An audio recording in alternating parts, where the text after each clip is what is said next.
We are your home theater and AV questions answered. This is AVRant. Want your home theater or AV question answered by Tom and Rob? Send it to question@avrant.com. Welcome to another edition of AV Rant. I'm Tom Andry, and I'm here with Rob H. This is AV Rant. It's your home theater and AV questions answered. Welcome back to everyone after Thanksgiving and Black Friday week last week. We actually got fewer views on those videos than I kind of thought. Well, our regular one, I figured people would be busy, but the Thanksgiving episode, there's not that many views, even though it's spread across 3 different channels. That's 3 different channels. What do we expect? They Come clicked on one. How many? They click on 3 of them? Yep. Come watch us on YouTube. It's a fun time. Thankful in the multiverse of podcasts. It was a good time. It's under 2 hours. It won't even take a whole 2 hours. I don't think that's the selling point that you think it is. I'll be honest with you. It's a tight 100-minute epic going on there. Yeah, it was fun. I gave Lee a hard time, which is always fun for me. But honestly, now you guys have to understand, I have a lot of pent-up aggression towards Lee based on his stupid Facebook posts. He will not stop posting about Auburn or Alabama or whoever's the Roll Tide people. Yeah. He won't stop posting about it. He won't stop. Like he posted about it so much that I didn't even see the Tesla stuff. I didn't even know he owned a Tesla. So that's how much he posted. If you were on Twitter, that would be difficult to believe. But you don't stick around Twitter very much. I don't really stick around Twitter. And neither did Jack Dorsey. Jack Dorsey's gone from Twitter. He resigned. I have no idea who that is. That is the guy who founded Twitter. Oh, he resigned. He left. He said it was time to go, which makes me suspect that maybe Twitter Blue isn't setting the world on fire, but, you know. What's a Twitter Blue? The paid version. Is that like that Super Saiyan Blue? Not quite. You have to scream a lot? No, you pay, I forget how much it is, $3 a month or something dollars a year, whatever. It's basically to get an edit button. You know how everybody wants an edit button? You can get an edit button if you pay for it on Twitter Blue. And I'm thinking maybe not enough people wanted to pay for an edit button. Pay to go back so he's like, correct their autocorrect issues. I'm outie while my stocks are still worth a lot because, you know, maybe as the CEO and founder, I can see where this is headed or something. I don't know.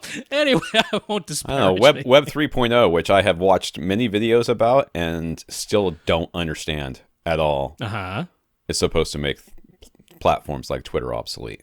So maybe that's. Web 3.0 was supposed to be back in like 2010. So. You know, I guess it's still coming, Rob.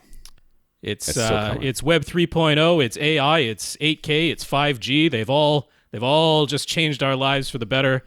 We can't even roll it all up together. Can't even believe the wonderful magical world we're living in. The magical, the hoverboards.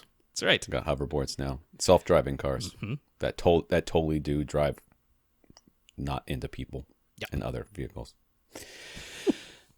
This is AV Rant, the podcast that answers your home theater and AV questions. To get your question answered, all you have to do is ask by emailing us at question@avrant.com. You can go to avrant.com, find our podcast there, youtube.com/avrantpodcast, facebook.com/avrant. You flipped those. Right. youtube.com/avrant, the short That's one. right. And then I got them. I don't know why I went straight to YouTube this time. It was weird. Well, that's the more important one. We're doing more on YouTube than we are on Facebook these days, so. Yeah, you can interact with us there. Yeah. We will sometimes answer you and sometimes not, but at least you can post to that. And a lot of times if people respond to the videos or whatever, I'll say something to them. I'm a nice guy. I'm very personable to anybody who's not Lee. It's a first time for everything. I don't think I've ever actually seen your name appear in the comment section of our YouTube videos. It doesn't because whenever I click on it, I post as AV Rant, so I can't. Okay. I have to go back and make it not put, and I'm not going through that many steps. No. I mean, come on. How much time do you think I have? I have 3 kids. You can contact Rob directly. Rob at avrant.com. His Twitter's at FirstReflect. I'm Tom at avrant.com. My Twitter's at avrant_Tom. Again, if you want to get your question answered, it's question@avrant.com. That is the place. Email question@avrant.com. That's right. We are thinking about getting a P.O. box so that you can send a snail mail too. Whatever we still have that phone number. Yeah, the offline rant line. I was just going to say, whatever happened to that? It exists every year or so. Google reminds me that I haven't used it at all, and I go and use it once. Is the number still burned into your memory from when you used to say No, I have to. all the time? I have to do the whole spiel, but now my spiel is new, so I have to do the. If I listen to the old spiel and you stopped it at the phone number, the phone number would shoot out of my mouth. That's right. Offline rant line, something. Yeah, that's how numbers work, Tom. Something would be in there. Something. All right, I want to thank our listeners of the week. Come to Listener of the Week. You support the podcast in some way. One of the ways you can do that is going to avrant.com and click on the Buy Us a Cup of Coffee link and leaving us a PayPal donation. I want to thank Jacob for doing that this week. Thank you very much, Jacob. Yes, indeed. Jacob. I'm pretty sure that one's Jacob. I'm pretty sure the other fellow who had a J sounds like a Y, but Jesper, that was the name. Except I watched Klaus, which was the movie that he said he's like, yeah, it's like the character in Klaus. They say it both ways in that movie, at least in the English version, and the character himself pronounces it with a J sound. He says Jesper, but his father calls him Jesper. So that didn't really clear it up. That's what people like that do. They just send you to make you watch movies and you go, well, this didn't help. But now you got to watch that movie. That's right. And over here, I wasn't able to select any Scandinavian languages as the language track in my version of Netflix. So I know it was a little bit weird. I think the closest I could get was Italian, and that is not Scandinavian. So, but geographically, in any case, it was Jacob, a completely different person who did the PayPal donation. So thank you, Jacob, for that. There's a climber. Oh, my phone's going off. There's a climber, Jakob Schubert, who is one of the better climbers in the world. And so every time I see Jacob, I think of Jakob. It could be. It could be. Could be. You could be. If you are Jakob Schubert, I will totally answer your question. We also have 135 patrons over at patreon.com. Patreon is a service that you sign up to become a subscriber to our podcast every month. They take a little bit of money from you and give most of it to us. So we have 135 patrons, including Ron, who has been a patron ever since we started Patreon. He might have been one of the ones that said, if you guys get a Patreon, I'll sign up. It might have been. Could have been. So, Ron, thank you, sir. We do really, really, really appreciate it. We do. Yeah, for sure. That's been going on a while now. So a big thank you to Ron for being one of our 135 patrons over at patreon.com/AVRant podcast. If you would like to sign up to make an automatic monthly donation, like Ron has been doing for a while now. Thank you, Ron. We also, Jacob, I don't know if it's the same one, but probably sent us Amazon gift cards to both of us. I've been telling my wife, I'm like, I got another Amazon gift card. I applied it to the account. And she's like, oh, okay. It just completely, she does not care, like one bit. Okay. And then the other day, she was like, how come these socks cost $4? I'm like, because of my Amazon gift card that you keep spending on things that are not for me. So I went and bought myself something. So thank you, Jacob. Dang it! Yes, I'm going to stick with Jacob for the time being, and I do greatly appreciate the Amazon gift card, and Tom appreciates his, even though he doesn't get to spend it on himself. That's how it works. I did spend it on. I went back and I found some. I know it's whatever socks I bought. Yeah. I've been cycling and I've been suffering because my shoes. It's Florida. Yeah. And it's always hot here. Yeah. Except for like 3 weeks out of the year, and we were like right in that 3-week period where it was 49 degrees when I left the house this morning, and that is cold. But my shoes are vented, and you can get like these weird covers and stuff, but I'm like, oh, I don't want to get this. So I ordered some ski socks because I have a friend who cycles with ski socks on. He's like, it's perfect. It keeps your feet warm, but they still breathe and blah blah blah. And I'm like, I'm sold. So I ordered some of those. So Jacob, there you go. I mean, you could say it was for something else if it makes you feel better. It was a Black Friday sale for Tom. It was not. Okay. Nothing I bought. I didn't buy anything. I didn't buy anything on sale. Like I put stuff in the cart and I waited to see if it went on sale and it didn't, and I ordered it. So that was it. All right. We also got some notes of gratitude for keeping the podcast going from Mike Gurinder, who asked, how did our Thanksgiving episode end up being under 2 hours with DJ there and Rob emceeing? He's so confused. I mean, we all are. And with me, I mean, honestly, I would give them a hard time, but the reality is, like, I have to stop myself from jumping in and making sarcastic quips throughout the entire podcast. Like, I'm sitting there biting my tongue. So every time I jump in, it's because it was at that moment that was like, I can't. Okay. I can't do it. I have to say something. this cannot go unchallenged. I cannot let Lee talk about a stupid car one more time. Jeremy Nathan, he says, our podcast is like hanging out with AV friends each week. That's right. That's what it is. Mm-hmm. Joe, who's been listening to since 2007 when Dina was co-host, who's read all of Tom's books and appreciates Rob's attention to detail. Well, Joe, you might have a Christmas present coming up here, buddy. Just going to let you know about that. Gav, who finds it hard to believe we don't have even more questions sent to us, and Ron. Gav, I'm often surprised about that as well. That the questions, I think people are intimidated and they're afraid to ask the question that we think that they think that we've already answered. But the reality is we've already answered all the questions. There's almost no unique, and I that's why our podcast like growth has stagnated, is because we've answered all the questions. When you visit our podcast for the first time, you're like, I had no idea. I had no idea this was the case about some of these things. And it happens constantly. And people stick around for a year, a couple of years, and they're like, okay, I've heard all this before. And then they're gone. Until some new technology comes out, or they have a question of their own, and they come back. They're like, here's a list of 42 questions. And I'm like, oh, you're one of those. So, notes of gratitude from Mike, Gurinder, Jeremy, Nathan, Joe, Gav, and Ron. That's Thank you right. very much. I'll repeat the names so it came out of my mouth. Mike, Gurinder, Jeremy, Nathan, Joe, Gav, and Ron. Thank you all very much for sending in those notes of gratitude to us. The notes of encouragement are definitely appreciated. And a big thank you to everybody who continues to listen and send in your questions. Send in the questions anytime. I think a lot of people just don't particularly like using email too, so that's that. But it's a little bit of a good filter, because then we know that it's someone who is truly listening to us and our request to send the questions via email. Well, it's not only that, but the rest of the ways that you can send questions, Facebook is not great. YouTube is a terrible place to list a question because it gets buried and we can never find it. And Twitter is too short. I'm actually in the midst of writing an article for AV Gadgets that's basically how to get the information you want, how to ask a question. Wow, yeah.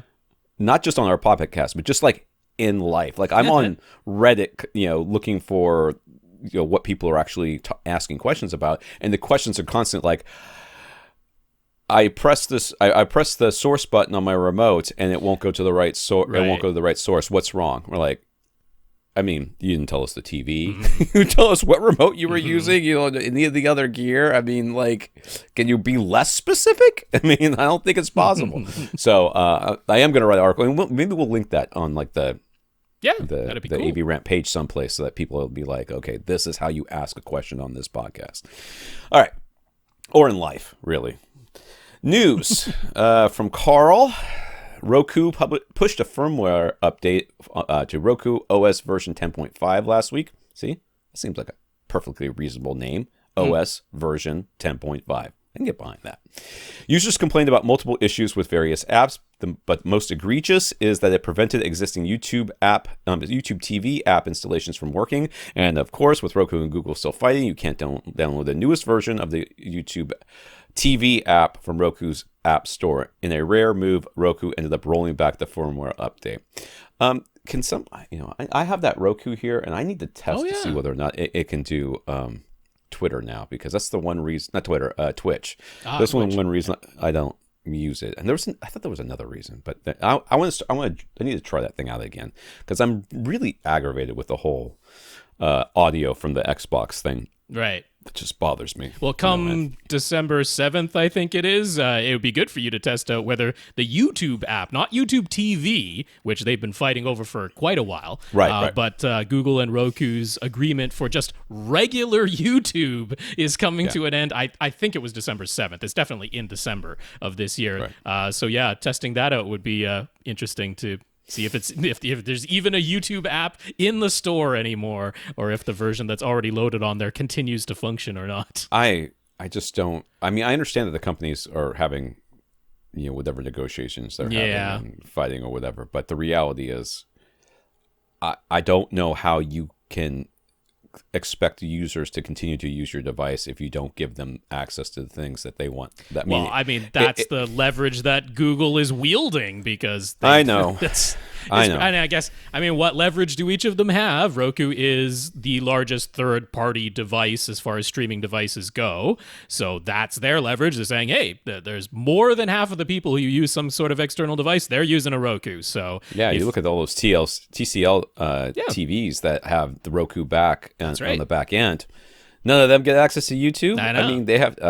It's one thing to have me switch from one device to another. Yeah. The reason that I use the Xbox instead of the Roku, and then switch back to the Xbox when I want to do one of the things that the Roku doesn't do, is because I'm not the only one that uses things in here. Okay.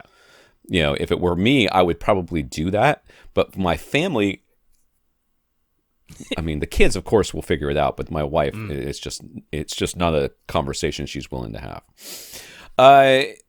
It was mentioned during our Thanksgiving episode, and now a report from Daily Korea indicates that full-scale mass production of Samsung's quantum dot OLED displays is underway.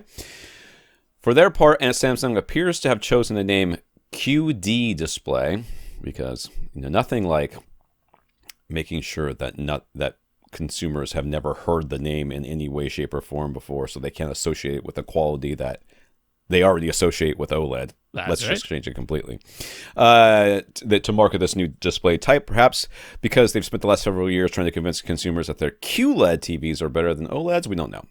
In any event, Samsung QD displays are being manufactured in 55 and 65-inch sizes, as well as a 34-inch 21:9 aspect ratio computer monitor size. It's probably going to be bent. They use an all-blue OLED layer with a green and red quantum dots on top. They claim up to 80% of Rec 2020 color, 1,000 nit peak light output, and black levels and wide viewing angles that match LG's OLED TVs. However, in addition to the small selection of screen sizes, reports indicate that the current yield rates are only about 33%. That's what we call in the business not good. Yeah, that's low. So you can expect these displays to be expensive at first while they figure out this QC issue that they're having, where they have to throw away 67% of what they make. And that's ludicrous. I would have to assume that indicates they are not using OLED panels being manufactured by LG Display, because what LG Display is producing, they produce panels that have 4 subpixels. And they are 4 white subpixels. Now, that's actually a blue OLED coated in a yellow phosphor. So what comes out of each and every little subpixel on an LG display manufactured OLED panel, 4 subpixels, white light, and then you get 1 clear subpixel, so the white light just comes through. That's for maximum peak brightness. No matter what color you're showing, they can add that extra oomph of the white light, and then red, green, and blue filters to create your 3 colored subpixels. Samsung's QD OLED displays are RGB. They are 3 subpixels, red, green, blue, and they're starting with just blue OLEDs, nothing but blue OLEDs, and then the red and green subpixels go through quantum dot layers. So the blue light gets converted by the quantum dots into red light and green light, and you get your RGB. So yeah, if they're only getting around, that's the report. I don't know if that's true, but that's the report coming out of Korea, that they're facing about 33% yields at present. Obviously, that will get better and improve over time. We don't know if that's like their lowest yield. We don't know if that's average. They could be saying, and they could be reporting average, but sure, you know how these reports go. When the engineer says, well, right now, as bad as 33%, and then the reporter takes that and says, they're getting 33% yields. I don't think the quantum dot layer would be the issue. It's the OLED layer that would be the issue. And so, there were rumors that Samsung, I think actually Samsung Electronics, there were rumors earlier this year that they had put in a huge order for LG Display manufactured OLED panels, but that rumor seems to have just kind of petered out and disappeared. So I don't think that's what they're doing. Samsung, we do need to remember, did for 1 year release their own OLED TVs. There was 1 year, I'm forgetting which year it was, but they did have their own OLED TVs. Dusted off those machines and started them back up again. I'm just they were capable of manufacturing OLED panels, so it's certainly possible that they are making their own. Back then, they were genuine RGB OLEDs, so they had 3 separate little OLEDs for each subpixel back then. Now it's all blue. I just don't know what the benefit of these things are. And are they going to be cheaper? They're not going to be cheaper. Not at first. They're not going to be bigger. Yeah,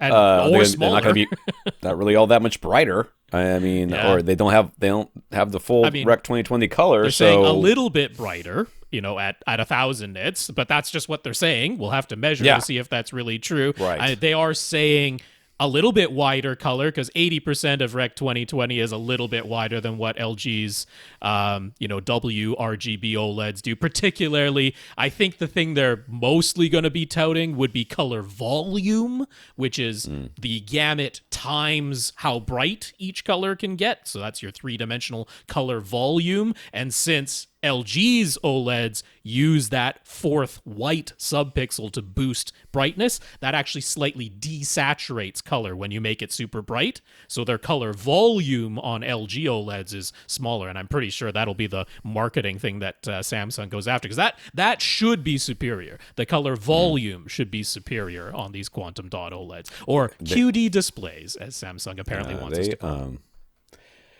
Yeah, I don't know. They can't really accurately market HDR at this point. I mean, the only thing that the marketers can wrap their heads around is pixels. It just drives it. It really does. I'm like, if this one's 8K, oh, that must be better. It's better than 4K.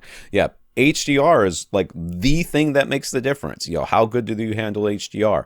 That's the thing that makes the difference. But yet, marketers can't seem to communicate that in a way that the general public can understand. It's difficult to put it in print. You can't show it on someone's existing TV if they don't already have an HDR TV. I mean, you can do the fake thing, where you show the desaturated, dimmed image on one side and then the fully saturated, fully bright image on the other. You can do the fake thing, but people kind of know that it's fake. So it is a tough thing that you can't demonstrate unless somebody actually goes eyes on with the television. Don't know how many people know it's fake. With you, I'll be honest with you. I think that there's a lot of people out there who look at that and go, oh, that definitely looks better. Right. I mean, because it was funny because who was it that had the yellow pixel for a hot minute? Sharp.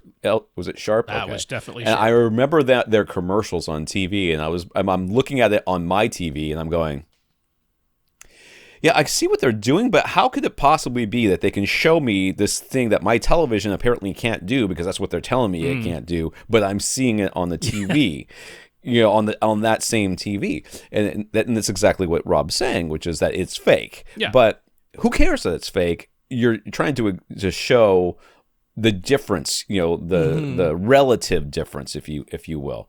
So I guess I'm okay with it being fake. I want people to be able to understand. There's not much alternative. It's not like you can make a print page into an actual HDR video display. So, but what was that? Sharp Quatron? Was that Quatron when they had the yellow? I'm pretty sure this was. Yeah. They had Sharp Aquos, and then I think it was Quatron that had the yellow subpixel.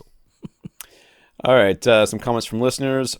Erod? Erod? I think it maybe it's like Jared minus the J. I should have looked that up, but I don't know. Anyways, Erod. We'll go Erod. I don't know. Pointed out that Stewart Filmscreen is offering manual masking panels now, starting at $500. They work with their wall screen fixed frames, and they appear to hook over the top of the frames rather than magnet to it like the other ones do. Yeah. Stewart Filmscreen says each of the panels is custom fit. They appear to be masking ultra wide aspect ratio screens, 2.35 to 1, 2.39 to 1, or 2.4 to 1, and they mask it down to 16 by 9. And they are not available as an acoustically transparent option. So if you have an acoustically transparent screen, you can't use these because you will. Well, I mean, you could, but you're basically putting a solid piece of wood probably right your in front speakers of would need to be either inside the edges of the masks or outside the edges of the screen. Total. That's where this.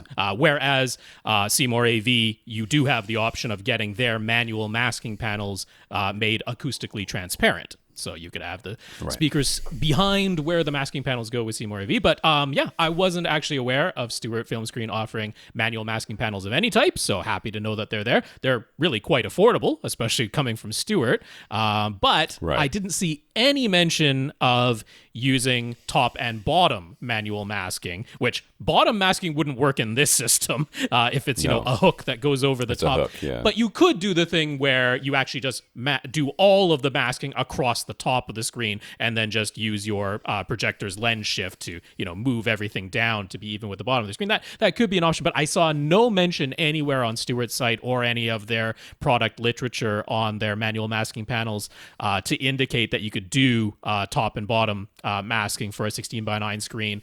They specifically and explicitly mentioned the 2.35 and 2.39 to 1 aspect ratios as being what this is for. So that seems to be the case. That means Seymour AVs is still more flexible than what Stewart is offering, but good to know about it because I was unaware before. All right.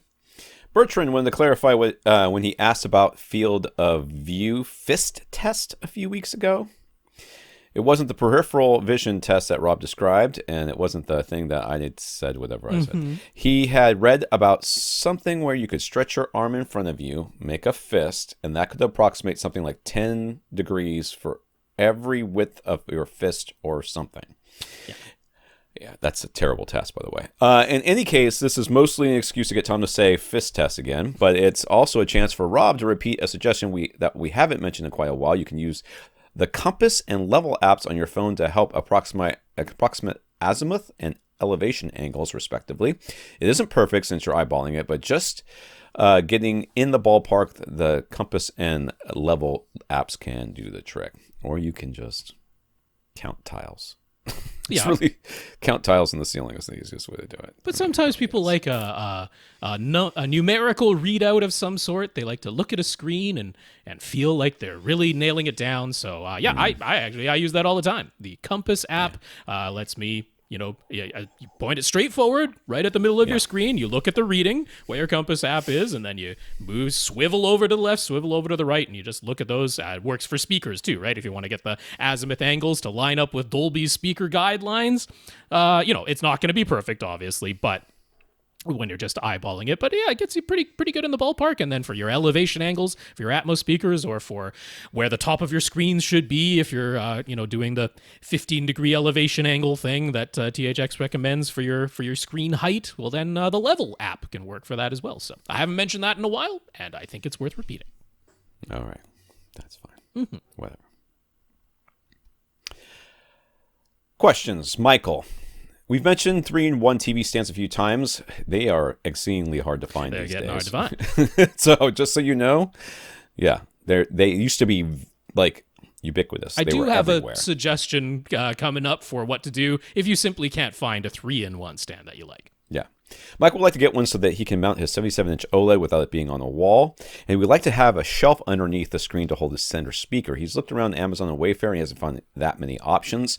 Nothing that he's really liked so far. Also, they seem to list 65 inches as the largest screen size they support. So any suggestions? Look at how heavy they support, because the holders or the mounts really are not, the screws. The only thing you have to worry about is the clearance on the bottom of the TV over the top of the cabinet.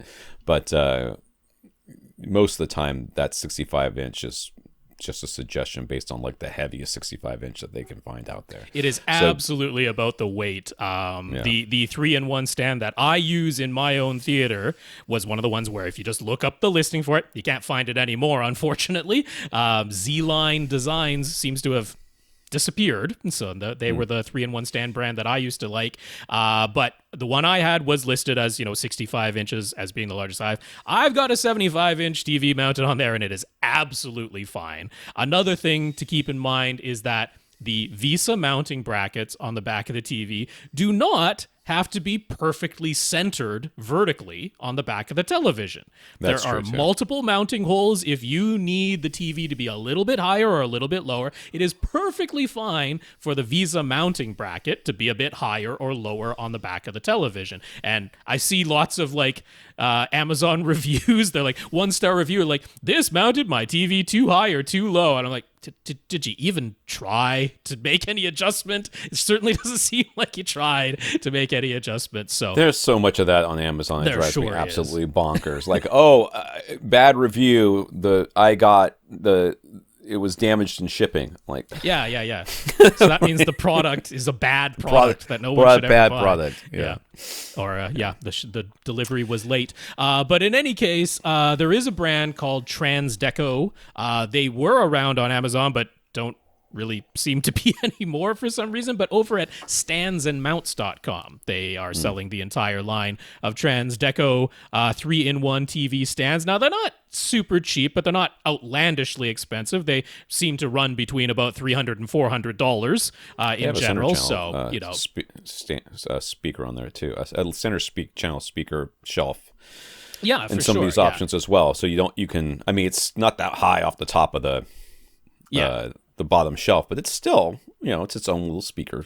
So they've got a few different designs that are listed there. Some of them, at the moment we're recording this, do say they're on back order until mid-December or early January. So there seem to be some stock issues going there as well. I have not actually personally ordered anything from standsandmounts.com, so I can't give a full vote of confidence on that front. I'm not completely sure, but that is a brand of 3-in-1 stands that I'm familiar with, at least the Transdeco brand. I do like their stands and designs in general. I feel like on AV Gadgets, I wrote an article about mounting a TV, and one of the things that I found were stands that actually are meant to stand on top of furniture. So that's exactly it. That's really the alternative, what they call a universal Visa TV stand. Right. Okay. So, they don't go all the way down to the floor. This is meant to replace whatever stand came with your television, because a lot of those are really low slung these days, or they're the feet that go right to the outside edges of the television. That's the thing, really right? common now. Yeah. They have the two little feet on the outside of the screen, and you're like, I want a 75-inch, 85-inch TV, and now I need to have a piece of furniture all the way out there. Have you lost your mind? I don't have that in a room. Yeah, the universal TV stands. I use one of those myself. I needed that for the TV that I have in my living room. I just have a regular TV stand, but I wanted there to be just enough height below the bottom edge of the TV for my center speaker to go. And I'm not using a big, physically large center speaker in my living room, but it's big enough that with the stand that came with my TV, it would be blocking a little bit of the bottom edge of the image. So these universal Visa mount TV stands, they just go on top of any piece of furniture. They basically give you a center pedestal, like what a lot of TVs used to have. Many of them can also swivel. So almost none of the TV stands that come with the television swivel anymore, and sometimes that's a nice feature to have. So they don't have to be expensive at all. One that I like that we'll link to in our show notes on Amazon is only $40. I think that's a perfectly reasonable price to give you the functionality. And it'll hold 88 pounds. So most of today's flat panels, unless you're going for larger than a 75-inch, are going to be fine with that. And then there are larger, heavier duty models that can go over 100 pounds. So you can look for one of those. Of course, it'll cost a bit more. But yeah, I like those universal TV stands. I think they're a very reasonable solution to this issue. Okay. I'm trying to find the article on AV Gadgets that I wrote, but I'm not finding it right now. Patrick is hoping to get a 65-inch TV for about $1,000 or less. The right time of year for it, other than Super Bowl. This is about it. It's going to be in a very bright room, so he wants a good anti-glare coating. I don't know that those exist anymore. And good reflective handling along with high light output. He knows we've mentioned Samsung TVs as being a good option for bright rooms, but is that only their higher-end, more expensive models? Do the more affordable Samsungs still get the good glare reduction? Oh, no, which 65-inch TV would recommend for under $1,000? Well, price-wise, we usually recommend in this size is either Vizio or TCL. So I don't know which one Rob's got, but I'm still looking for this. Right. Yeah. I did, just to let people know, email Patrick back before Black Friday in case the sales go away. Although, of course, typically the sales continue on, certainly at least through Cyber Monday. Can't believe we're still calling it Cyber Monday, but I guess that name is sticking around. But first, to answer the question about the Samsungs, Yes, Samsung does still offer what I think is probably the best anti-glare coating. They certainly have high peak brightness, but it is really just in their top tier models, particularly this year. If you're looking at their 4K lineup, the QN90A, that's got probably the best anti-glare screen coating and some of the highest peak brightness that is available from anybody. The QN, let's see, what is it? 85A, which is one model series down below that, also gets that. But everything below that doesn't have that feature anymore.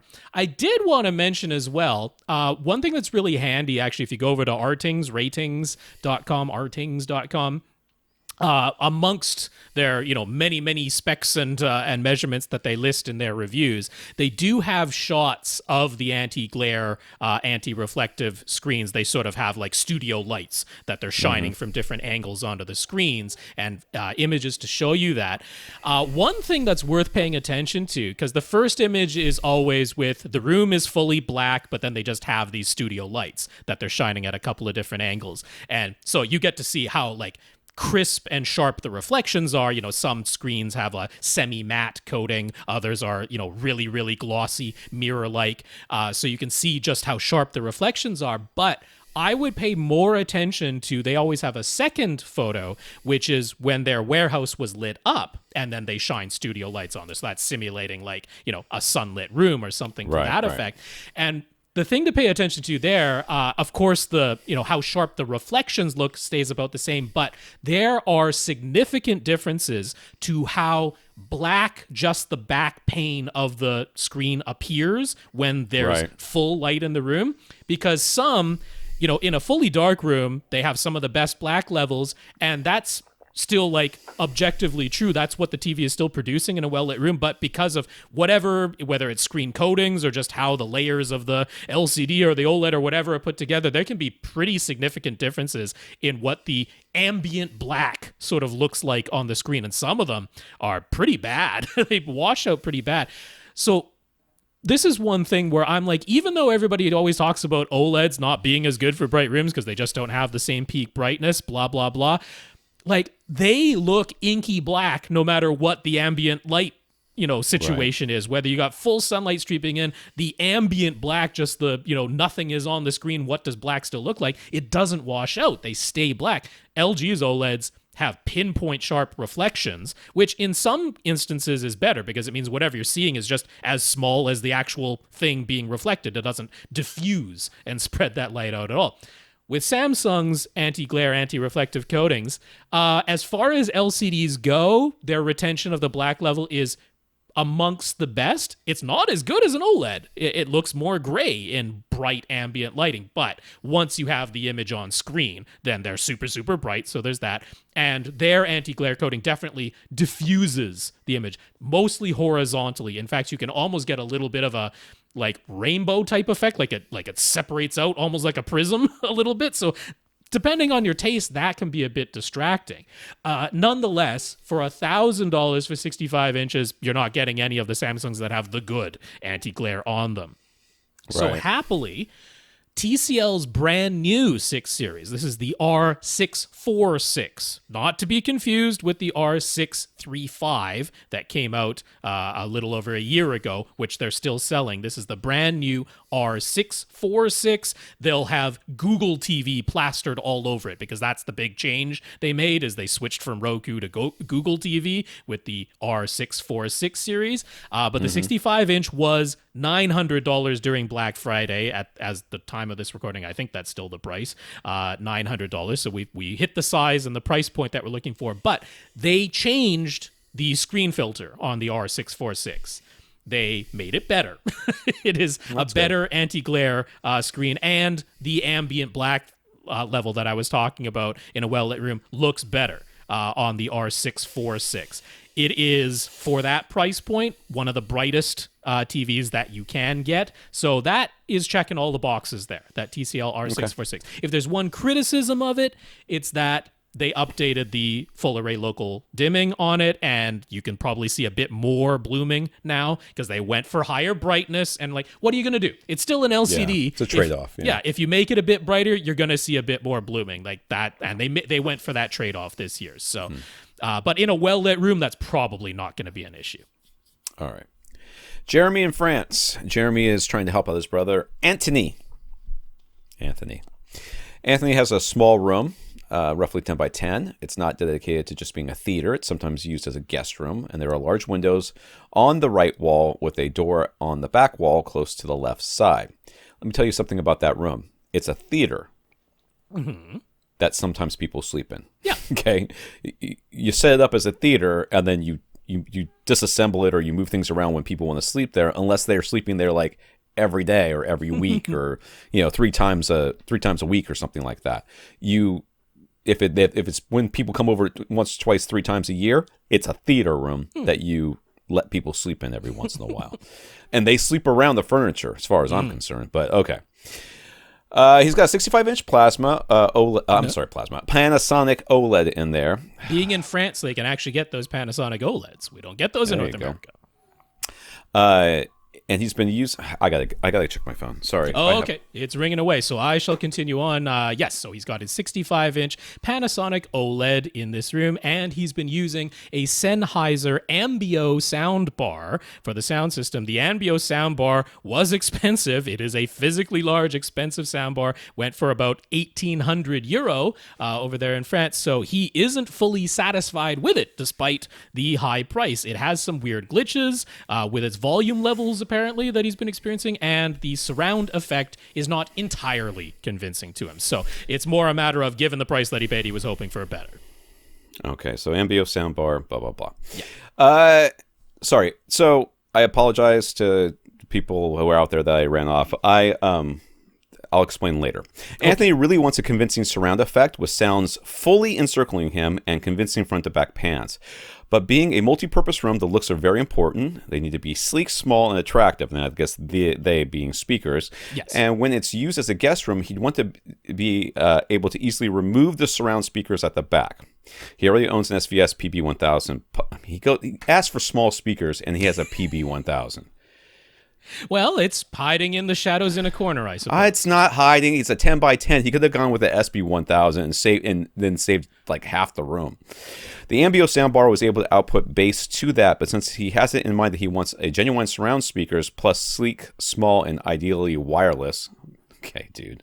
Anthony is strongly considered the new Sony HT-A9 4.1 system. But with that system, if he wants bass, he'd have to add Sony's wireless sub. The total price ends up at €2,300.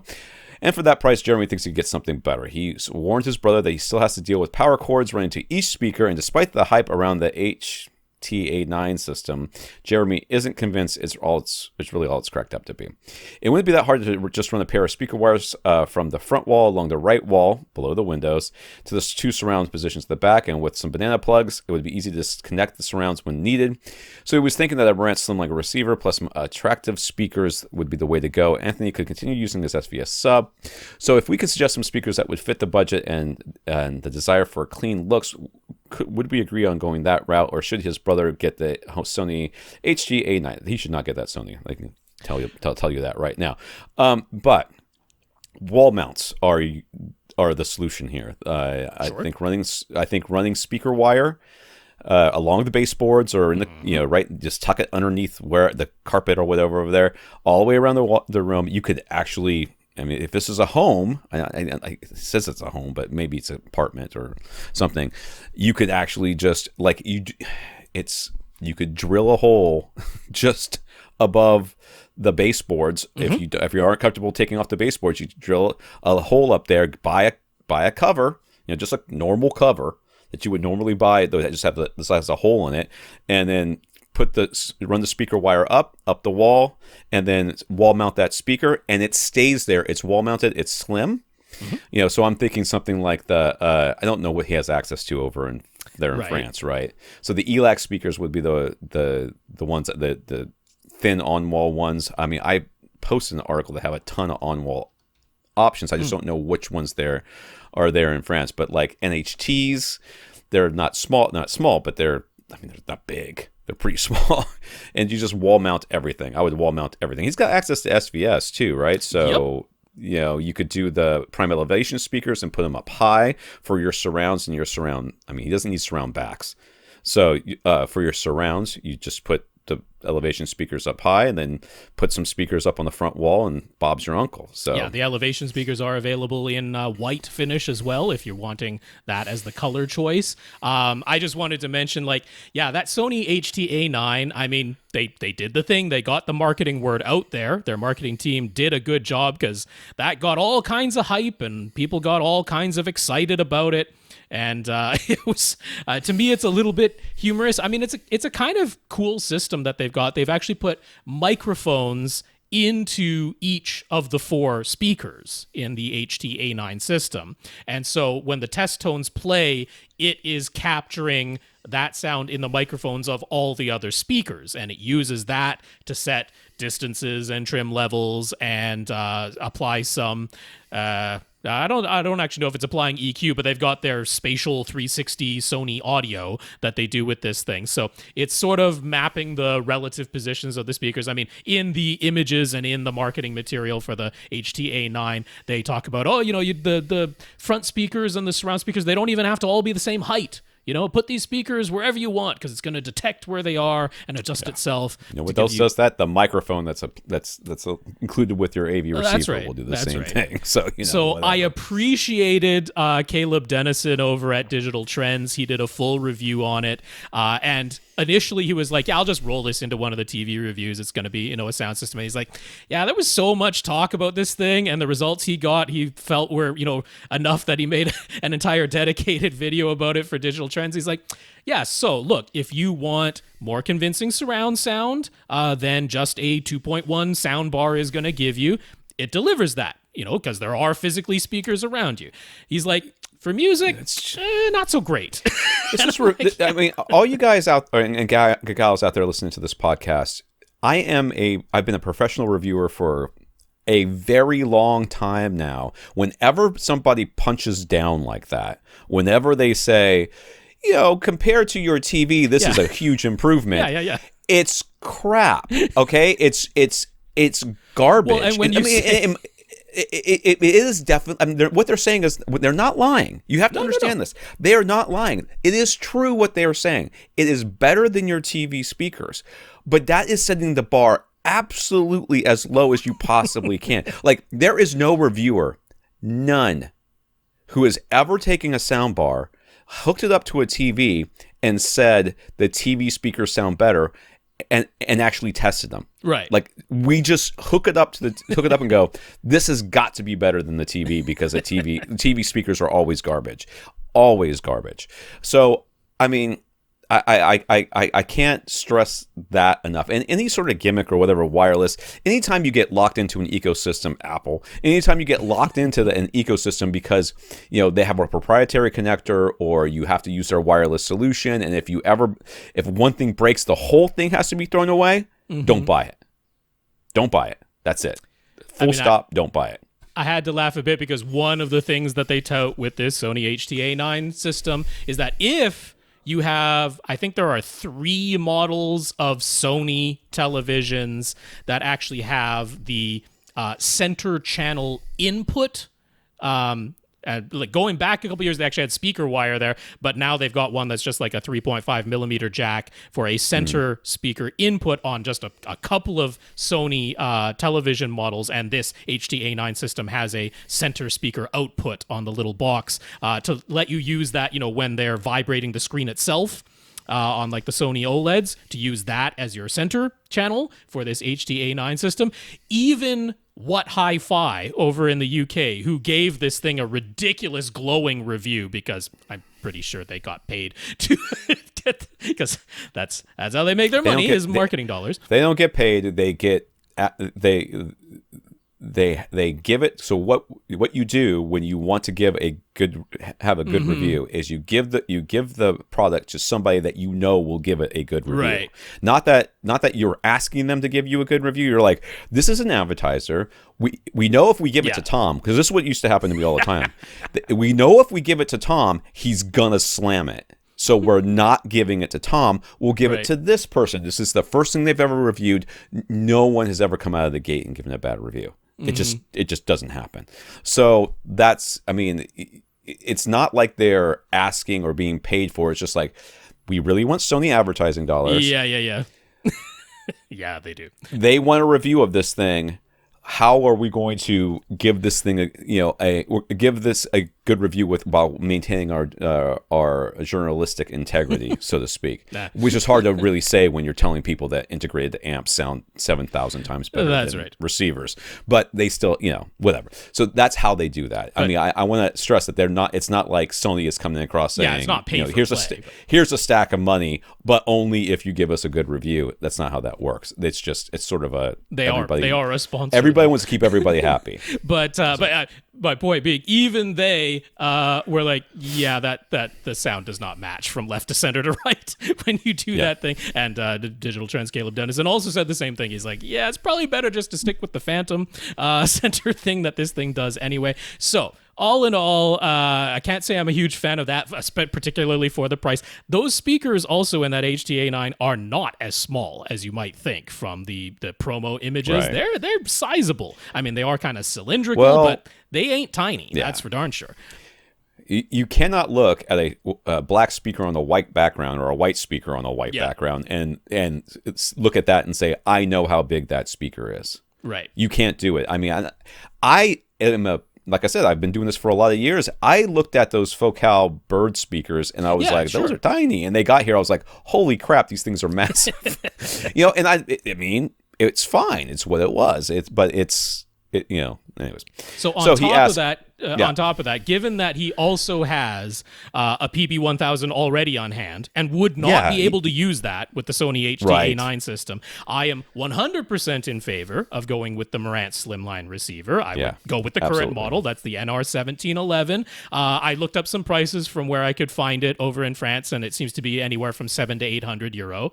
So that's, it's going to fit within the budget as long as you keep the price of the speakers reasonable. The first speakers that popped to mind for me, because they want nice looks but not breaking the bank, and some pretty decent sound quality, those Yamo Studio S series speakers, which are available in 3 different finishes. I think those are a nice starting point. It's sort of an entry level to decent sound, very nice looks. So you can get their 5.1 package for 400 euro. They sell it on Amazon France, just 400 euro for the 5.1 Yamo Studio S speaker package. And then they also have their Atmos modules, because there was no indication he wants to mount speakers on the ceiling or put in-ceiling speakers, but, was looking at the HDA9 system and this Sennheiser Ambio, both of which, do the sort of fake pseudo Atmos compatibility. So you can, in that Yamo series, get their upward firing modules, the S8 ATM, and those plug right into the top of the front speaker. So you could do a 5.1.2 Atmos configuration with those for a very affordable total price. We're looking at in total about under 1,400 euro, since he already has the subwoofer. So, I mean, keep in mind, if you had added the price of the subwoofer into that, we're not leagues apart from the price you were going to be paying anyway, but I think that's keeping it all very reasonable. So we asked for any other speaker suggestions. They don't necessarily have to be white, but they definitely need to be bookshelves and not towers. Like I said, I think you should go on walls. Like I would be absolutely okay with you going on walls all the way around this. But you're 10 foot by 10 foot room. Mm-hmm. This is not a long distance. You do not need high output speakers.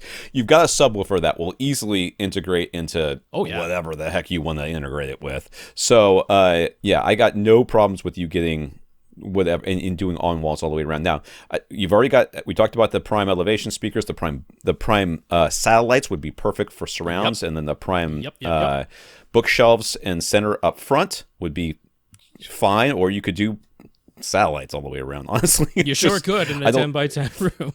Yeah, in a 10 by 10 room, I think you could go with those, and those are probably, I don't know how big the Sonys were because I didn't click on that link, and I don't intend to, but they those are quite diminutive. They are. Mm-hmm.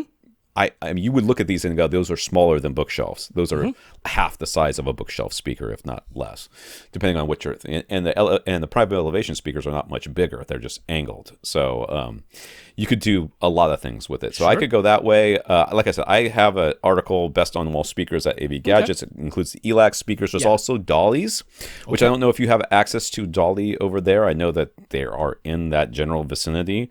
And if you can, they have the Oberon on-wall speakers that are very nice. They're expensive.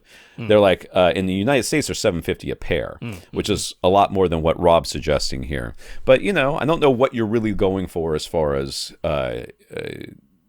sound quality versus price versus all these other things. So I was starting with the idea of if you can sell your brother on these look every bit as nice, sound better, and cost less, then that's usually a pretty compelling argument. But he's asking other alternatives. I'm in agreement with all those. Being in France, you certainly have access to Focal. They are a French speaker company. Yeah. If you want more of the subwoofer satellite sort of size and looks, they have their SIB Evo speakers, Focal SIB Evo.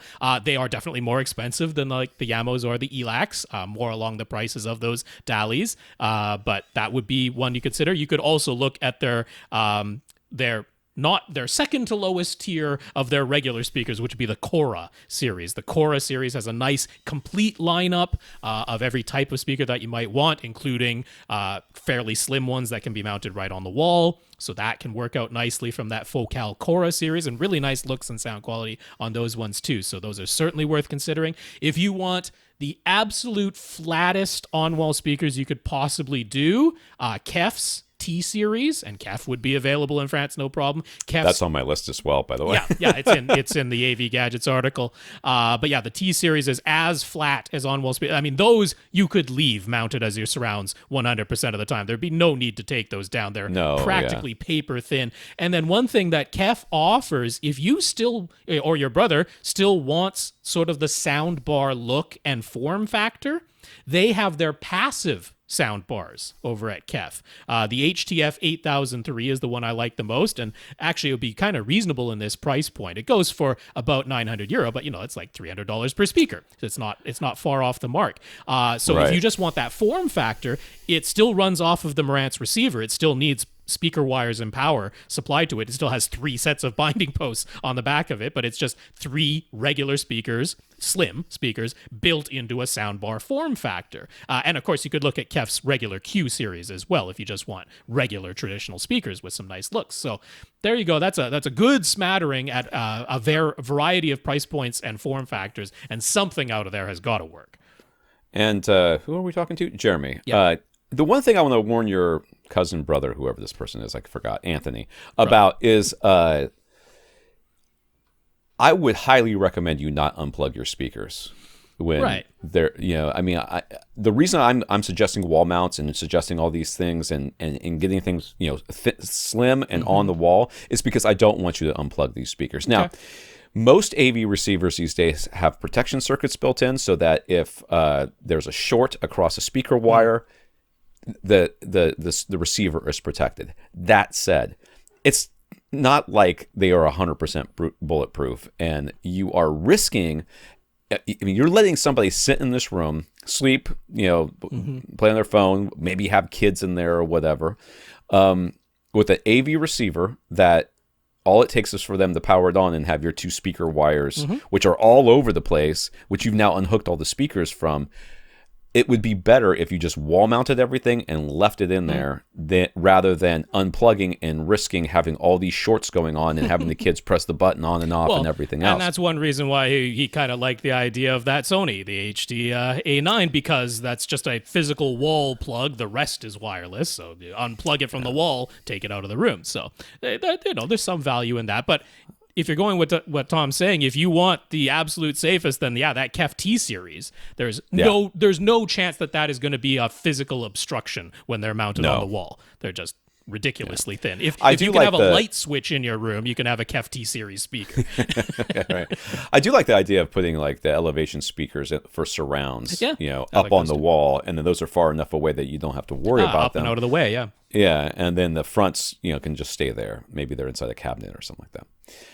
Mike took Tom's advice and decided to get his JL audio subwoofer fully repaired to the tune of $900 plus $150 in shipping. It's still a great sub, and nothing for the same price was going to be substantially better while keeping its compact size, so it made sense. On a different but related note, with a budget of about $2,000, what we recommend is a subwoofer choice for an open concept room. Would it be better to get a single higher output sub or 2 $1,000 subs? It is a no. There is no option here. It is a bigger, more capable sub rather than two smaller, less capable subs, in my mind. Okay. The reason being is, if the two smaller subs are never going to pressurize the space. I mean, the larger $2,000 sub might not do it either, but it's got a better chance. And having two subs, with the benefit of having the two subs, I mean, unless you're planning on stacking them, and even then, you're only getting 6 dB of output increase anyways. It doesn't give you that benefit of more even bass across the entire space unless you optimally place them in a large open concept space. Not only is that impractical, it is often it's not rectangular. So right. you don't end up being able to do it anyways. There is no mirrored location. That said, there can be the issue where, like, let's just put the notion of fully pressurizing the open concept space completely out of our minds regardless. And if the goal isn't crazy high output levels at super deep bass, there is just the simple fact that when you have just a single subwoofer, there's going to be somewhere in this open concept space where the sound waves are doubling up on each other and you're getting this huge peak. And if that happens to be right in your favorite spot to stand in the kitchen, like that can be sometimes problematic where you're like, sounds perfectly reasonable over here in the living room area, but somewhere in the hallway or up the stairs or in the dining room or kitchen, like somebody's just getting their eardrums absolutely blasted off every time the system plays, even at a reasonable volume level in the actual system. Having two subwoofers potentially can ameliorate some of that. It's not necessarily easy, but there's no chance of ameliorating it with one sub. There's some chance of ameliorating it with two. Well, I mean, you can adjust the phase and move that around, move that there's thing still around. Going to be somewhere is going to have that issue. There's no getting away from it. There's no you like you said, there might be a chance, but it might be that you have two subs and there's like 3 or 4 locations you can put them total, and none of them fix anything, and then you're just hosed. So I don't think it's 100% cut and dry. It's challenging to do this. He was mentioning that he is still looking for smaller footprint. So, of course, immediately Tom and I are both going to jump to the cylinder subs. And honestly, you've got the two options, right? If you wanted 2 cylinder subs at this price point, it's a pair of PC 2000 Pros. If you want the single higher output cylinder subwoofer, it's the PC 4000, and both of those are basically right around the price points you're asking for anyway. So that's pretty easy as long as the tall height and the cylindrical form factor are okay. They definitely have the small footprint. They come with the isolation feet built in, which is a nice thing, and they're sort of appropriate for what you're asking for. Those are the two options. Well, that's interesting because I mean, you've got the two hosts here saying polar opposite things. I mean, what I would maybe get to is you do have a subwoofer on hand, or at least once you get your JL Audio back, you have a subwoofer available to you. I would bring it into this space, put it where you think the single sub would go, because you probably don't have unlimited choices, just aesthetically, and just kind of go to where you're normally going to be standing or sitting in other parts of the open concept space and see if you run into the issue of, oh, you know what? I only got 2 places where this subwoofer can reasonably live, and I put them in either space, and when I'm in the kitchen, my eardrums are, bursting. It's like, then you might want to consider going to 2 subwoofers. I would give it the actual physical in-your-house try, because if the single sub works, then the larger, higher output model is going to have the option of at least getting closer to delivering the fully deep bass. Yeah, and I guess, in my thought is that the single sub gives you as much output as you can get in this space. Now, if you end up with a peak in your kitchen, it may just be that you have to turn the sub down anyways. That may happen no matter what. Possibly. But at least you have a single sub that gets you closer to being able to pressurize the space, even if you're not trying to totally pressurize it. And then if you want to upgrade to a second sub later, well, you're now not looking at scrapping your first sub and trying to get and try to get 2 more powerful subs, you just add a second more powerful sub to the Now, one that you've do got. we have any suggestions? Let's say cylinder form factors a no-go just because of the height that it has. We still want smaller footprint, so we're not going to be looking at the biggest monolith subs, which, they've got the output for the price, but they are monstrous, similar with power sound audio, right? You go with, they might have the price point and the output, but physically they're monstrous. So do we have anything in mind that has the smaller footprint but the crazy high output capability? I mean, it's usually power sound audio or rhythmic with their the taller subs, but those, I don't think those fit the budget even. And that's a similar issue, really. Like if we're talking visually, the taller height of the cylinder is what bugs you than having a taller and even bigger box, because they are still even bigger than the cylinders. Right, they're larger. They have like 15-inch drivers or 13-inch drivers in them, and they're massive. So and not pretty either. I like the cylinder subs, I think, have an aesthetic quality to them that people can kind of wrap their head around. A tall shoebox for a giant in the corner of your room has no aesthetic appeal whatsoever. I was thinking maybe the power sound audio dual opposed models, which I mean, they're still not exactly small, but at least they're not the ported subwoofer footprint. They're the dual opposed sealed design, but dual opposed. I mean, I'm just trying to think of something that is around this price point, not the gigantic ported box size, and still has this type of output capability. And that's about all I could come up with. Because I mean, otherwise you're looking at, what is the most expensive sealed model from SVS or Rhythmic that you can get. I mean, those are sort of the alternatives. The Power Sound Audio too, they have sealed ones, but their sealed ones start at 15 inches and they're still pretty darn big. So it's tough for me. You're talking about the dual. What's it? Dual? No, is that? I'm trying to. There's a dual. There's a dual 12 and a dual 15 over at Power Sound Audio. It just says dual, right? Yeah. Okay. It'd be under their sealed category, and it'd be the dual models. So they're still big. I've got to go to the cylinders, man. The cylinders are what I want you to get. I'm looking at it, I'm like, that's an 18-inch driver. There are, and there is space around that driver. This is not a small box. Nope. And it's tall, too. I can see why he ended up at JL Audio to begin with. Yeah.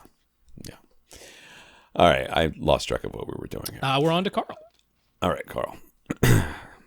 So Karl says, some preliminary planning has begun for Karl and E's experimental black box space that will double as a completely blacked out theater.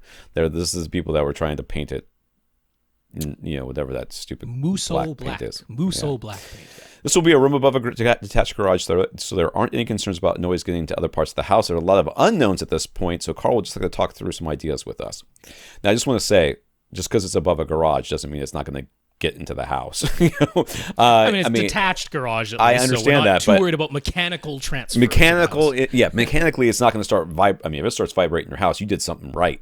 But if it's, it would generally go through the air to get to your house, which means it's not going to happen. But I mean, I'm assuming when you tell me you have a detached garage and you're not worried about sound bothering anybody else, I'm picturing there is nobody within like 100 feet of you, like 100, 50, maybe 150 feet or something like that of you, far enough away that even if you opened a window, you wouldn't have to worry about it. That being said, in my theater, which, the house next to me is probably 15 feet away. There's a fence between us. It's probably 15 feet away. But I'm on their garage side, and they have a living room, and their bedrooms are on the far side of their house. So they're nowhere near us.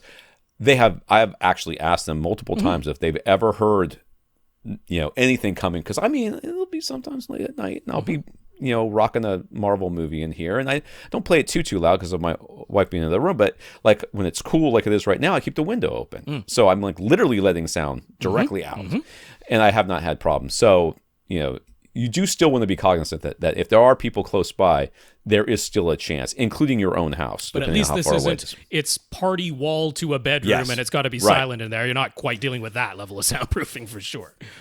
So here we go. The first drawings came back with the finished dimensions of the room at 16.5 by 9.5. He's pretty sure they'll be going from one of the new laser JVC projector models.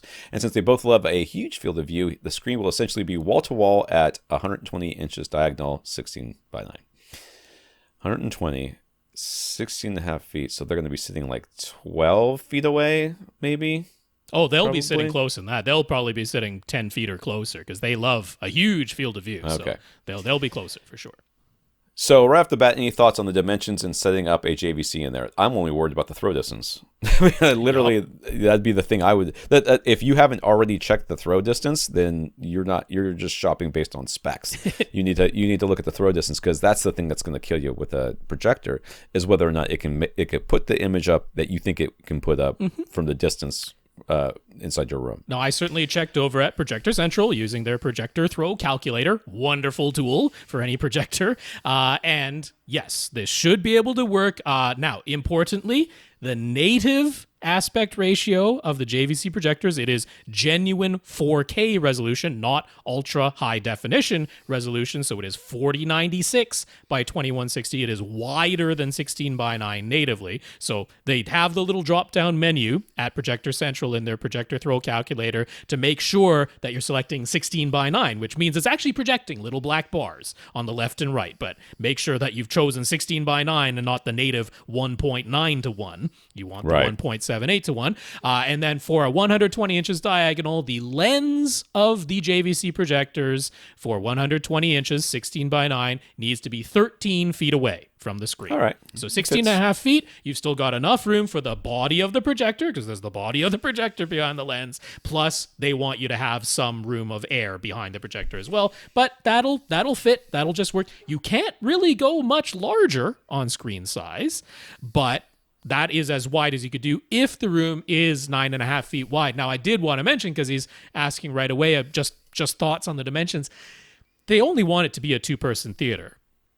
That can work, but it's a little bit squishy, because, I mean, even if you just put a love seat in there, right? A regular love seat, if it's a nice reclining love seat, it's going to be about 60 inches wide.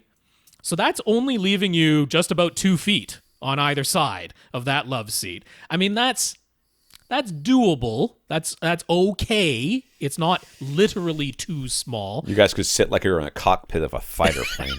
Behind each other, one behind the other. Somebody's behind and somebody's like in front. If this were a one-man theater, great. But, you know, even for a two-person theater with just a love seat in there, it's a little bit squishy. Now, I don't know if you have any ability. What do they care? What do they care? Widen. I mean, honestly, what do they care? They don't care, right? I mean, they don't care. I'm just saying you've only got a 2-foot walkway on either side. I mean, that's the minimum you would ever want for a walkway is 2 feet. Well, that's fine. So they can turn side to side. They can turn side and go through. They're fine.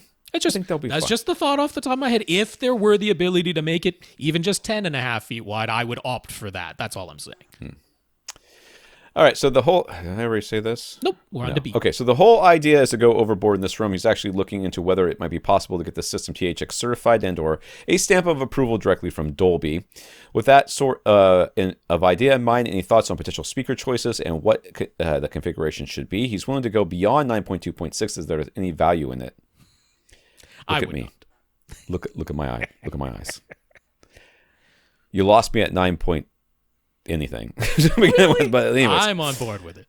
4 subs, 10 overheads. What sort of overkill might be fun, but still actually useful in some way? And then what sort of speakers should he be going for in walls, on walls, given that they want the whole room to be as close to Phantom Black as they can get? What's going to make sense as far as the speakers go?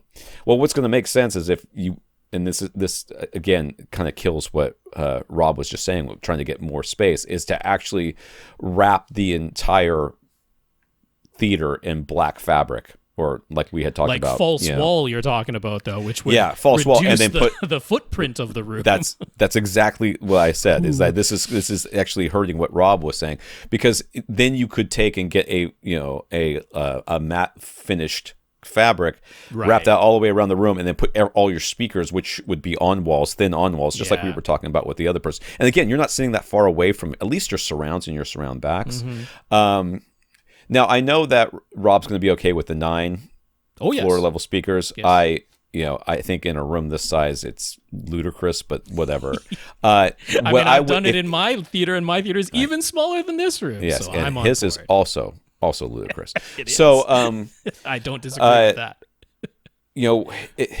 Getting something THX certified is actually a thing you can do. You can do that. You can call a THX installer. They will install, or I'll have to talk to them and see what they'll be willing to let you do yourself, and because I think the whole thing has to be done by them, and it has a whole thing about it, and not cheap is underselling it. It is super expensive, like just to for get the certification we're talking about. Just for the certification, and then they have to do all the work, so you're paying them to do all this, and I don't know about that. So if you're really worried about it, what you could do is get THX certified speakers, and make sure the receiver or whatever, all the components were THX that you would be THX certified, and then just say it's THX. So on AV Gadgets, Andrew did an article where he went to a Etsy place that sells like signs, basically plaques that you can put that have THX Theater, Dolby Atmos, all these other things,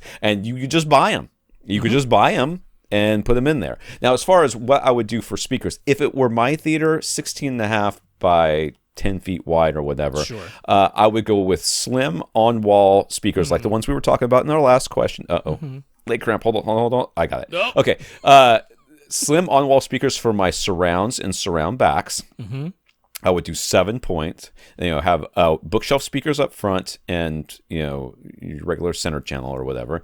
If you're going to go, I don't think you have the room for a false wall, so I would just have a normal center channel up there. That's going to be probably on the ground for you guys. But there's only two of you. You're sitting right next to each other. Who cares? Then I would do 6 overhead speakers and call it a day. Okay. I would not spend the money to get the Trinov or whatever it is, the flagship receiver model that can do 6 overhead speakers right now. I would wait a year or two, and I would just let the 2 middle speakers not do anything for a hot minute. Then when receiver prices came down, and this started trickling down to some of the lower price receivers, and if it doesn't, all the better. Suddenly these flagship receivers are accessories for less, for half price, and you can get all the same stuff that you would have gotten. It's still a terrible time to buy receivers anyway, so right. And the room's not even built yet, so he can wait for a little bit. He can wait for a little bit. Now I've got a little bit of a different take on this, because we're just sort of having some fun and speculating on this, and the idea of going THX certified sparked an interest in my mind, which was, I think I would go all monoprice in here, because they have THX certified speakers. I don't think either of us is saying we'd go for traditional in-room speakers just because of the size of the room and wanting to have everything be as close to Vanta Black as you can, unless you're going to refinish all of your speakers. They're probably not going to be regular in-room speakers, but they have THX in-wall speakers, monoprice monolith, THX certified in-wall speakers. And I'm just looking at, you kind of do want your screen, even if it's acoustically transparent, basically right on your front wall. You don't have a lot of length to play with the throw distance that the JVC projector needs. So if you do in-wall, well, there you go. Now the screen can essentially be right on the front wall. If you're doing wall-to-wall screen, all 3 speakers kind of need to be behind that screen, because I guess you could put them all below the screen or all above the screen, but why not go acoustically transparent and have the in-walls all in there? Then in-wall ceilings, in-wall surrounds, all of it THX certified from Monoprice Monolith. Plus, I would probably go with the HTP One. We're still waiting on the HDMI 2.1 upgrade board, and since the JVC laser projectors can do 4K 120 and all that, I would kind of wait for that, but that's okay. That is supposed to be coming, and you haven't even built the room yet. So I'm thinking I'd go all monoprice monolith in here. That's the idea that pops to my mind. I like it. I like the in-wall option, especially since I forgot that you're going to have the entire screen up there. Yeah. And then that allows you to just have the grill covers to worry about on the end walls there. So you could wrap those in actual speaker grill cloth. That's right. I don't know what they normally come with. Usually it's some sort of metal grill. So I would just wrap it in a speaker grill cloth that's going to be acoustically transparent already, and then hopefully that will be dark enough that it won't bother you too much in your blacked out room. Dwain has plans underway for construction of a fairly large dedicated theater room. It would be 30 by 30 by 9. These are 8,100 cubic feet and fully enclosed. Would it be better to run Cat 6 Ethernet cable to the projector or fiber optic cable? I mean, HDMI cable is what you want, but if you're talking about like an HD-based solution, which is what you would need to have for a Cat 6. Cat 6, yeah. Or a fiber optic HDMI solution, which one would be better? I mean, I don't think that HDMI 2.1 even runs over HD-based-T right now. Not yet. Not that you need it yet, but technically. The JVC and the brand new Epson projectors, the laser 4K Epsons, the laser 4K/8K JVCs, they are doing 4K 120 now. They're doing HDMI 2.1. So, right now, what I'm going to... I would not go with HD-based-T. It really hasn't found traction outside of the custom install market. And the custom install, it's so funny that the people who the custom installers are selling to the people with the most money because none of us can afford it, right? And yet, they're still installed in 1080p projectors and, some 4K projectors, but they don't really... the HD-based-T stuff is just lagging behind. And that's what they use because it's more expensive and everything else. So what you really want to run is conduit. Okay? That is absolutely what you want to run is conduit. And that's because that is the real solution here. Yeah. Yes, right now you're going to buy a fiber optic active from Monoprice or wherever it is that we get these days, fiber optic solution to get you back however many feet you need to go. But the key is to make sure that you can pull that wire and put a new one in afterwards, and that is the conduit solution. 100% you want to run that conduit, and then happily, Monoprice has now fully certified ultra high speed active fiber optic HDMI cables. So the fully certified ones that have the hologram and the QR code and all of that stuff, ultra high speed fiber optic, they are available in lengths from 24 feet up to 65 feet. Now, 24 feet might not be long enough in the room that you're talking about, but hopefully 65 feet might be. The prices are really quite reasonable on those. The 24-foot starts at $70. The 65-foot is only $90. They didn't charge extra. They're like, kind of just the cost of the extra length of fiber optic cable. They kept it pretty darn reasonable. They do have 8K, they say, 48 gigabit per second, not certified fiber optic HDMI cables that are even longer. I think all the way up to like 300 feet or something crazy like that. But those ones are not certified, and anything that isn't certified, I'm a little bit iffy on. These ones that go up to 65 feet, fully certified. So I'm pretty confident in recommending those, but put it inside of a conduit so that if you need to replace it, you can much more easily. He intends to have an acoustically transparent screen with 3 identical speakers across the front. He'd like to construct a theater stage at the front of the room. He sent a photo of an example, but this is not his room. This is just an example. And the door into his theater will be at the back. So he's got like the example he's got. It's got a small stage, 3 identical speakers going across. The 2 of the front left and rights are inside of columns that are actually in the corners. And I don't know if that's what he intends to do. I would doubt it in a 30-foot wide room. They're not actually going to be 30 feet apart. So I think he's mostly talking about the look of the stage. And then the center speaker in the examples that he showed is sort of embedded inside of a baffle wall design, which would be a perfectly reasonable thing to do. Yeah. One thing I don't like about this is there's no place for a subwoofer up there, though. Underneath where the screen is, which is a 2.35 to 1 screen from or 2.4. It sure looks like it from the image. Yeah. There's definitely that could be acoustically transparent underneath there, and that's where one of the front subs could be, but who knows? He already owns a pair of. I hit my headphones. He already owns a pair of DefTech BP 9040 towers, and he likes their sound a lot. But he also built his own speakers based on the Klipsch THX Ultra design, which, whatever. I don't know which one I'm looking at. That's sort of the more square shape, but very horn-loaded and dual woofers. That's the design of the THX Ultra-certified Klipsch speakers, and then he made his own version. All right, so what do we think would be better suited for what he has in mind? He'd need to get a third DefTech tower if we think he should go that route. don't. I mean, I have no idea what your speaker sounds like.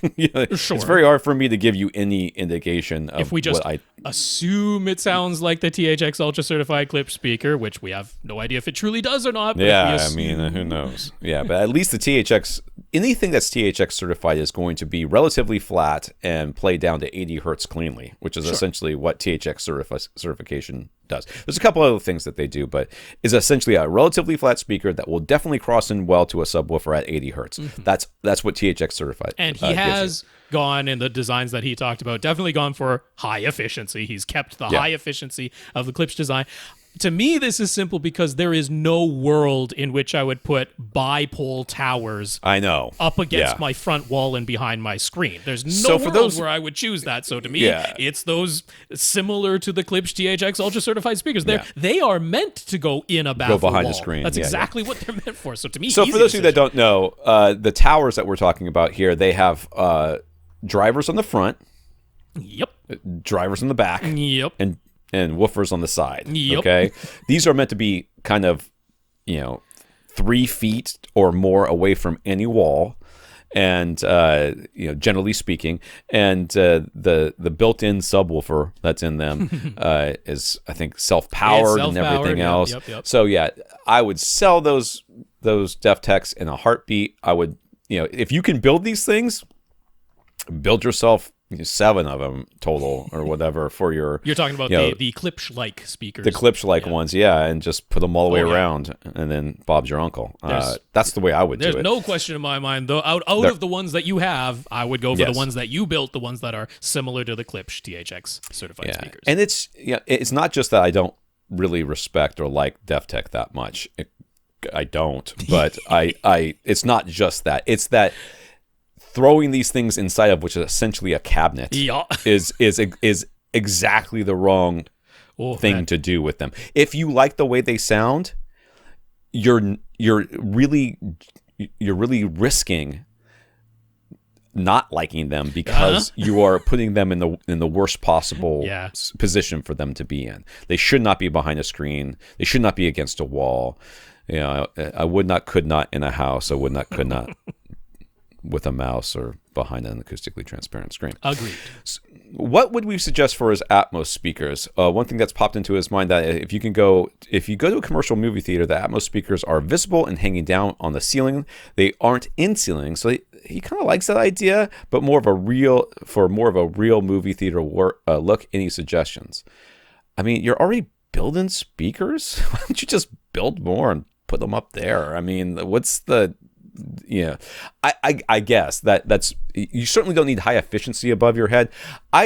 Although he's got a big room. He's got a big room, so yeah. It wouldn't but hurt. I mean, he's still not sitting 40 feet away from his Atmos speakers. Even with a 9-foot ceiling, it's still a 9-foot ceiling. It's not. If it was a 30 by 30 by 30 cube, well, then maybe we could talk. But they're only an extra foot higher than most speakers would be, so it's not going to be that big of a deal.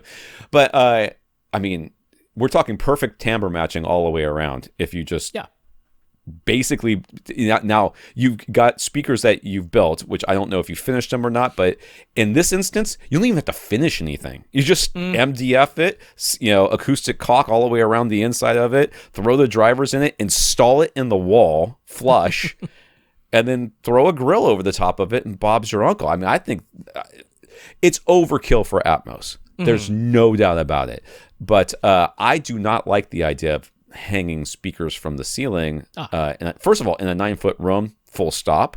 Not that there's going to be many people that are going to bump their heads on them, but it's just, why would you go through all the trouble of having an acoustically transparent screen and invisible speakers up front, and then hang speakers from your ceiling to make it look more like a retrofitted movie theater? Because that's what those are. Those are movie. I kind of like it. I was just thinking that Klipsch has their Atmos modules that are a wedge-shaped design that looks a lot like because usually when you go to the commercial movie theater, the overhead speakers are a slightly wedge-shaped design because they're 75 feet above your head. But if that's what you're going for, I mean, these are mountable. You can mount them on the ceiling or on the wall. There's two. There's the older ones, which are the RP140 SA, which are a good good deal. They're $300 a pair over at Amazon on whatever remaining stock they have. So you might want to snap those up before too long. Now, they do use I think it's 4.5-inch woofer. They're a little bit smaller. They're still high efficiency. Being only 9 feet above you would be no problem using those. But given that, I've suggested using the, Klipsch-like speakers that you built yourself. Going with Klipsch overhead speakers makes sense. Right. There is the current model. They are a little bit larger. They're the 5.25-inch driver, the RP500 SA. Very similar idea, still in the reference Premier series, still the wedge-shaped design that can be wall-mounted or ceiling-mounted or upward firing. They've got all the options available to them. So those go for $700 a pair, so they're more expensive for the current one because the RP140 SAs are on clearance, but those would be the options, and that's what I would do if this is the way you go forward. All right. I can get behind that. I guess the other, if any horn-loaded option, I guess would work too. But the Klipsch ones are kind of flush-mounted. Yeah. So he's curious. We've said how a separate amplifier isn't necessary in most rooms, but we both have separate amps, right? So what led to that decision? I didn't have enough amps in my receiver. Yeah. That's what led to it. Rob's a nutcase, but I had a real need. That was the truth for me too. I also needed two. You did not need an ATI amplifier of the size that you bought. 7 channels of it. No, you did not need that. What happened there is Tom nearly fell down the rabbit hole. That's He's right. admitted to that on this saved podcast myself before. I clawed my way back from looking. I was on the monoprice with the the 5 or 7 channel amp in my basket. That's right. I was like, how did I get here from $100? Because each additional channel is only like $150 more. So, look at all that power. And I did fall down the rabbit hole. That's right. That's the difference. Both of us started with, we want to expand to the full 11 speaker system. That was both of us thinking that way. We want the full. Actually, I was all the way back before Atmos existed. I was all the way back when it was DTS Neural X. Right. And but that was still an 11 speaker system. And I had an AV receiver with 9 amplifiers built in, and I needed 2 more channels. So instead of stopping myself at a reasonable 2-channel external amplifier, I was like, why not power my 7 floor-level speakers with a gigantic ATI amplifier? ATI is the company that makes the monoprice monolith amplifiers. So we both looked at the rabbit hole. I said, yep, that's where I want to be. And Tom said, wait a second, I can save myself a pile of money and not tumble down there. So that's the difference between a married man who has to explain his purchases to his wife and an unmarried man who doesn't have his answer to anybody. I am telling you, if I hadn't sat there and I was hovering over the order button, I went, oh yeah, she's definitely going to kill me. I will not survive this. There's just no chance. Nathan has the JVC RS500 projector. That was one of the infamous first HDR compatible models that never quite got HDR actually looking right. For that reason, he'd like to, I guess he'd prefer to convert HDR to SDR. Mm-hmm. If possible, he'd like to retain the wider color. Oppo's players were famous for being able to do this, and the flagship Panasonic UB9000 can do it too. But what about less expensive models? Could he get away with the entry-level UB150 even? I don't know. Rob, answer that. I gotta be right back. Sounds good. Yeah, I can tackle that anyway. Just for the sake of completeness, I actually emailed Nathan, and I already know he's aware of this, but for anybody else, JVC went ahead and posted some settings for those early first-gen projectors that they had that were compatible with HDR, but the settings were never quite right. So they actually posted on their own website a series of settings to adjust to get HDR looking about as good as it can on those first-gen projectors. But Nathan already tried that. He's even had professional calibrators come over and adjust things. So he's settled on the converting HDR to SDR. So happily, the models you would want to look at, it wouldn't be all the way down to the entry-level UB150 that does not have the HDR optimizer.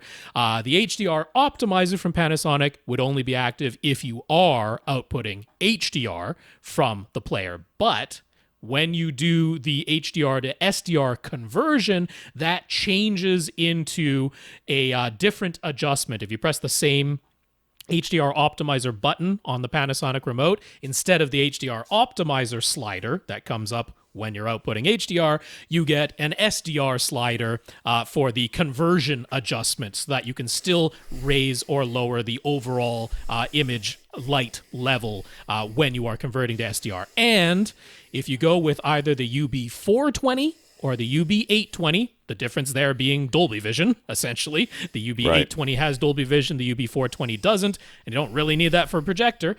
So happily, both of those can do HDR to SDR conversion with the ability to adjust the SDR on a slider and with Rec 2020 color. They do all the things that you're looking for. So you can go all the way down to the UB420. So not quite to the very least expensive UB150, but the 420 is not expensive, and that can do what you want to do.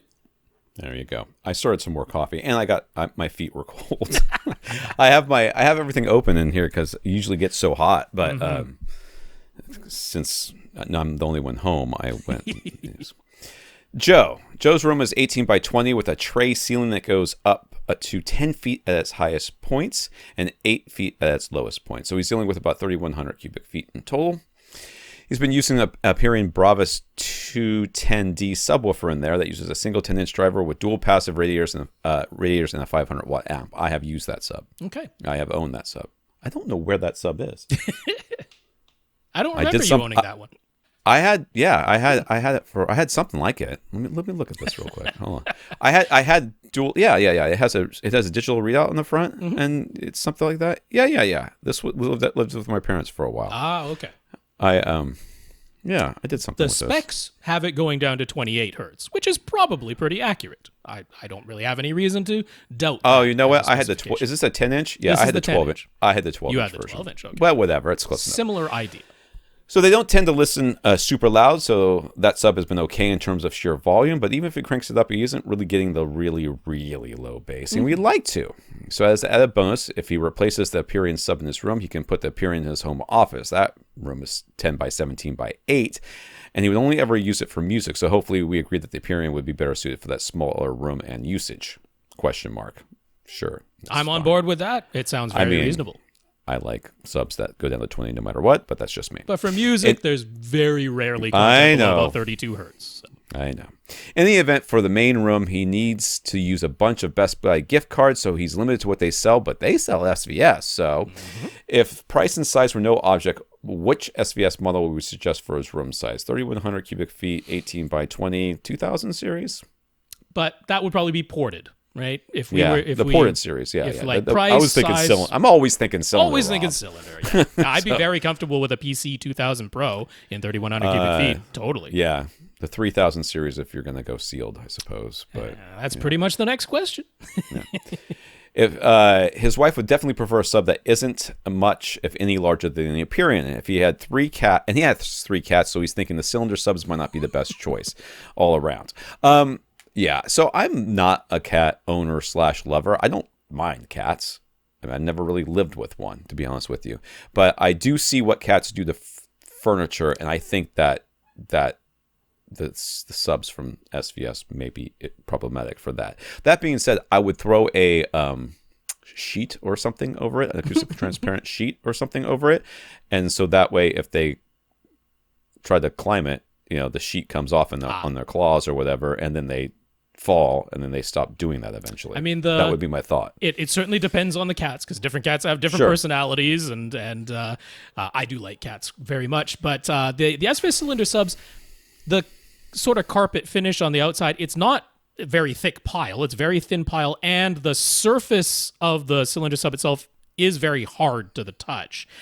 So I'm not sure how many cats would actually try to use that as a scratching post. It's not quite what cats tend to prefer as a scratching post. That ropey, carpety stuff that they put on those scratching They posts. like something that, grips but gives, because the whole idea is they're sharpening their nails on it. So I'm not sure if they would actually go for it. However, obviously it has the height, so there's no getting around that on the on the cylinder sub.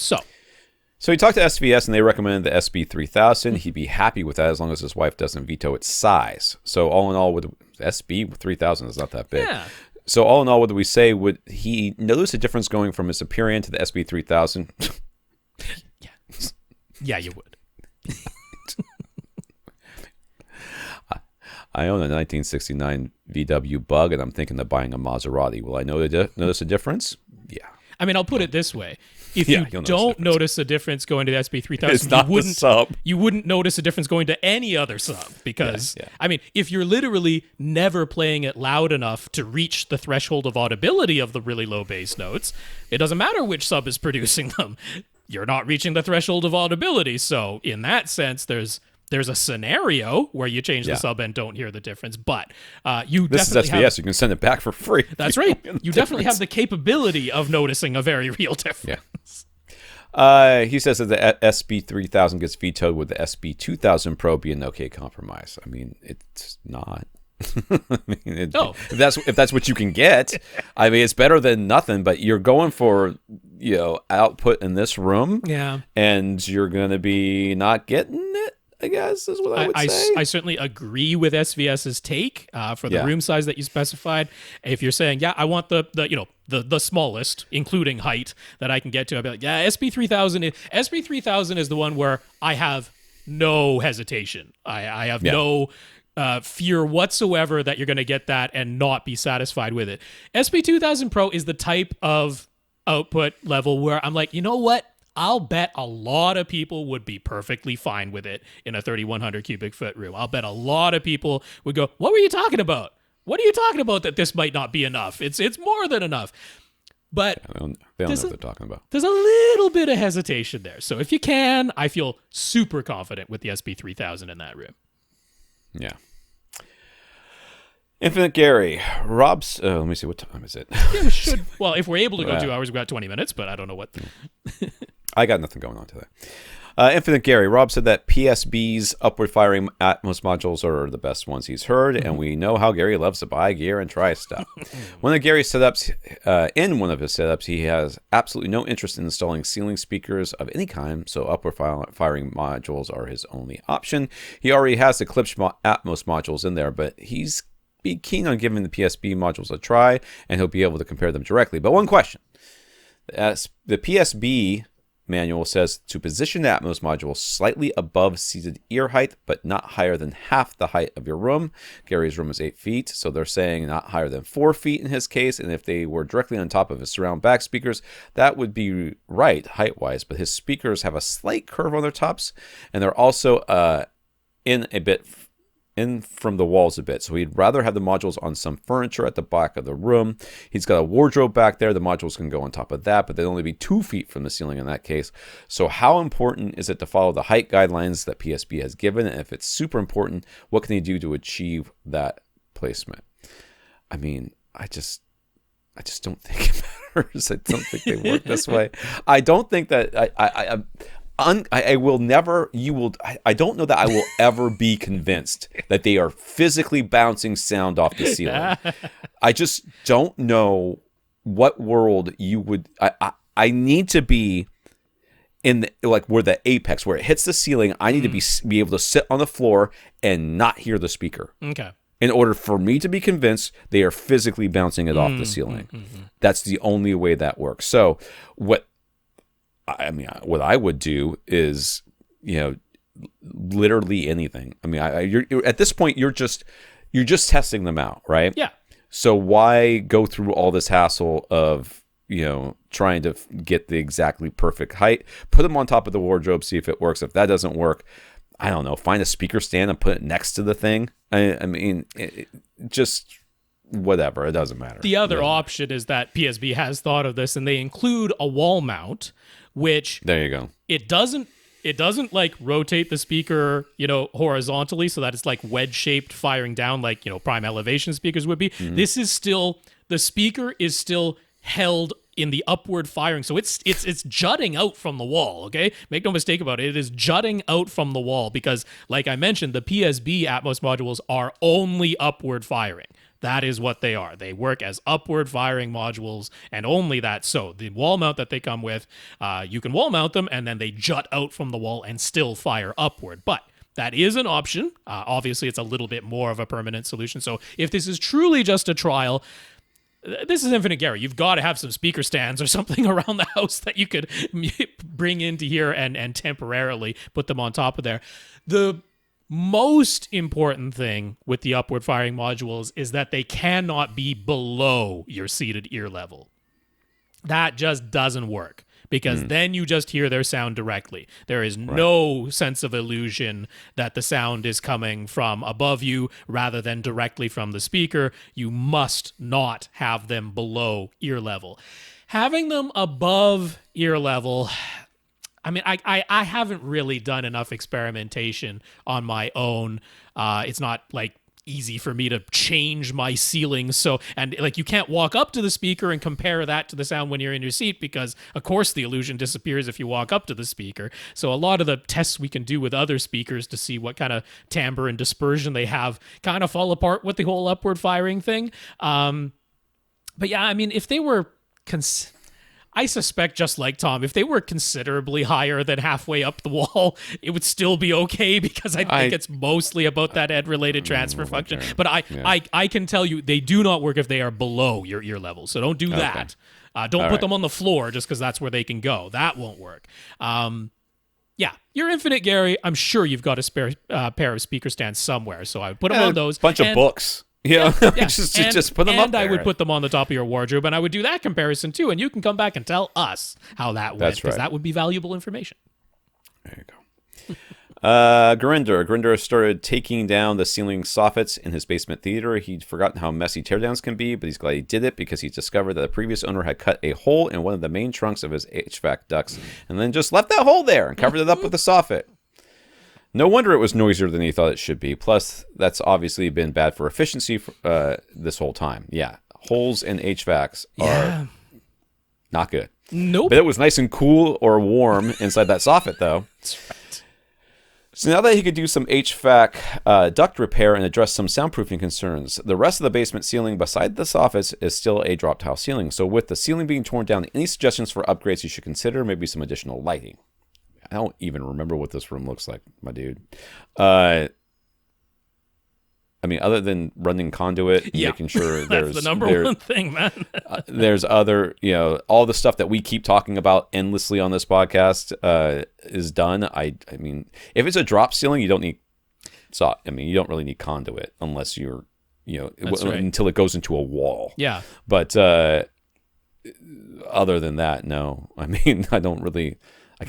Yeah, because okay, we already talked about the potential soundproofing that could be done with a drop tile ceiling. So this is separate from that. I mean, obviously, if things are torn down, if you wanted to add the layer of mass-loaded vinyl, what we talked about, which is a pain in the butt, but this would be the time to do it when the ceiling is down. But other than that, just other upgrades to the ceiling. I mean, if there were any additional wires that you don't even have speakers yet, but maybe you want to have 6 overheads, like, I guess now would be the time to run it. Time to put that up there, yeah, for sure. I mean, and clearly label everything. Mm-hmm. I mean, I somebody out there is saying, why don't you tell them to put a star field up there? Because it's dumb. Yeah. That's why. Because you like it once. And then you turn it off, and you never turn it on again, except for that time that you're like trying to watch TV, and your significant other won't shut up. So you press pause, and you're like, "Well, I might as well turn on the freaking Starfield while I'm sitting here listening to my significant other drone on about their day." I mean, I do it too. I do it too. I'll sit there, and my wife gets home from work, because sometimes she goes into the office, and I've been sitting here staring at a computer all day, and I'm like. And this is everything I've been thinking about for the last 6 straight hours.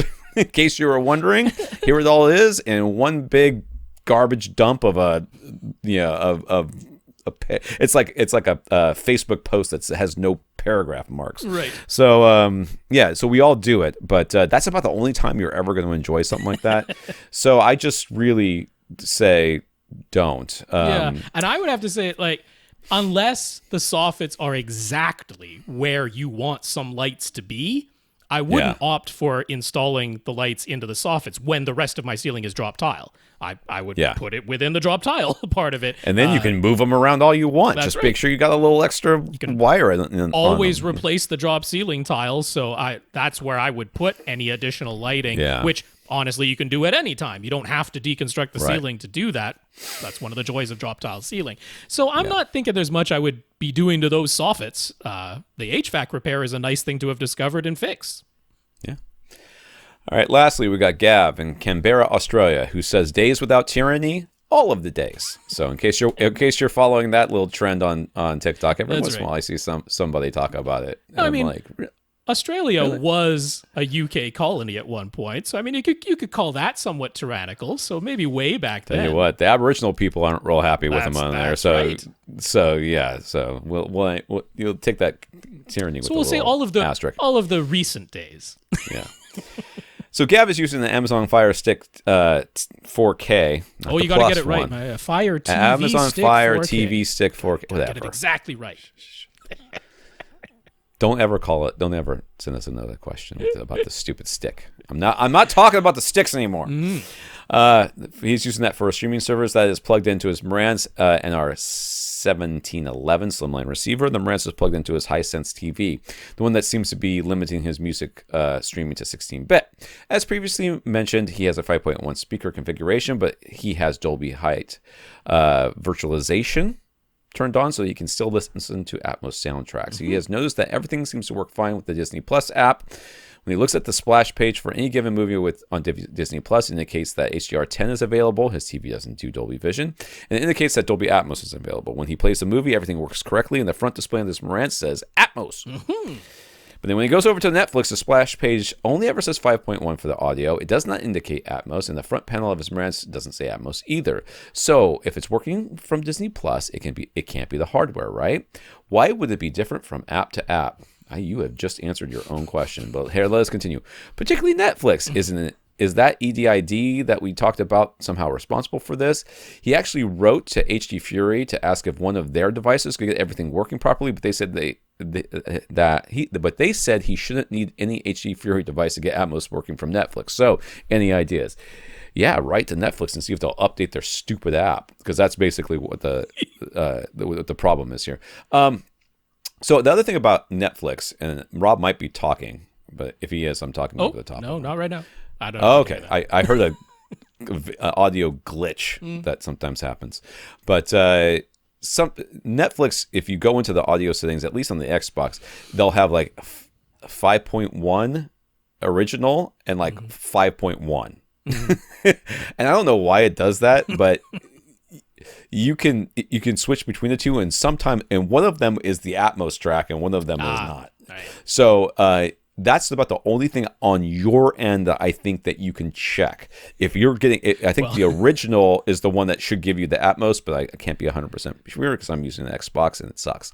So it's the app. The app has got to be updated, at least unless there is something out there I don't know about, which Rob will tell you. But sure, 99% of the time, it's just that the app is not working properly, and that's the way the cookie crumbles. And I'll tease this out a little bit until I get to the actual answer on this, which is mind-boggling. But just to tease it out a little bit more, just the super pedantic things, which is, of course, you do have to subscribe to the highest tier of Netflix, because sometimes people are not actually subscribed to the 4K tier, but you have to be to get Atmos from Netflix. So that's one thing to make sure of. If you subscribe to the 1080p tier, you're not getting Atmos audio on that tier. So that's one thing. And then you do need to go into your account settings and make sure, and you pretty much have to do this on a computer. You can't really do it from like within the streaming app. Go into the account settings and make sure that it is set to the highest bit rate that they allow. Usually auto works, but you have the options of saving bandwidth, because this is across all of your devices, including mobile devices. You have the options of saving bandwidth, and if you're set to anything other than the highest allowable bandwidth, you won't get Atmos from Netflix on any of your devices. So that's a thing you can check in your account settings on a computer. But the very simple answer right here in Gav's case is that the Amazon Fire TV Stick 4K does not support Atmos from Netflix.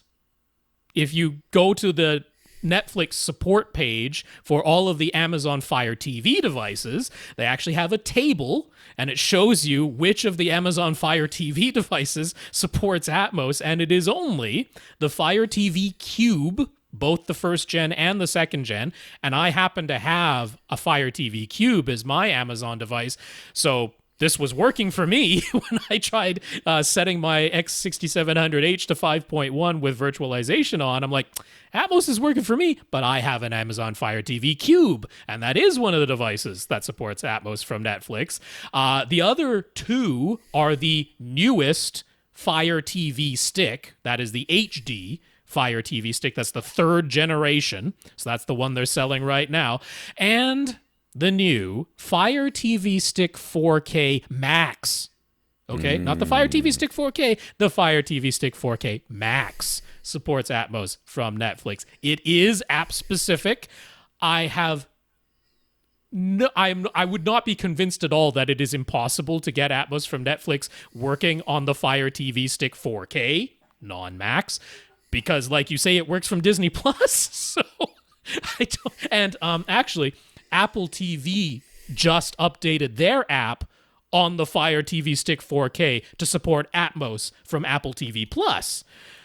So if those two services are able to do it, I don't think there's a technical reason why Netflix is like literally unable to, but according to their own support documents, they don't. It is the 4 Fire TV devices, the 2 generations of the Cube, the newest 3rd generation Fire TV Stick, and the newest Fire TV Stick 4K Max. So you did nothing wrong.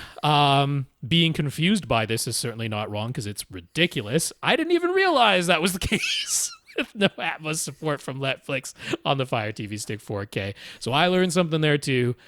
Insanity, but an HD Fury isn't going to help you because it's just not coming over that app. Okay.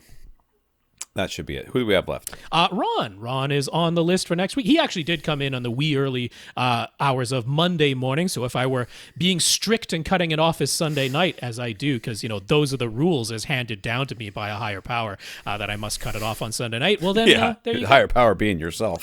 All right.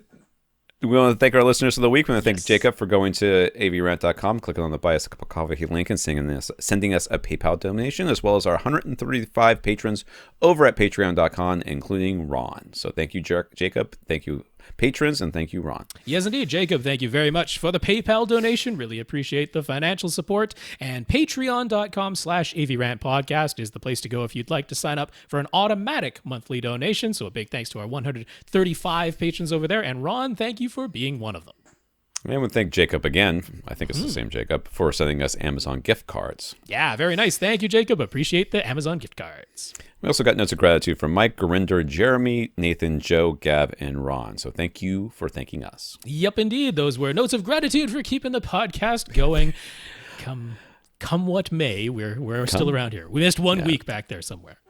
Yeah, I will say it does seem like Microsoft finally figured out how Skype works again. We got through this call. We got through this whole call this time. There were glitches throughout, but it didn't hang up on us. So that's right. Hopefully that's a sign of improvement. But yes, Mike, Gurinder, Jeremy, Nathan, Joe, Gav, and Ron, thank you for sending in those notes of encouragement. They're greatly appreciated. And a big thank you to everybody who continues to listen and send in your questions.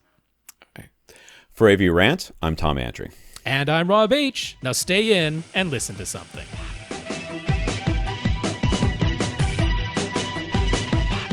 Want your question answered? Send it to question@avrant.com.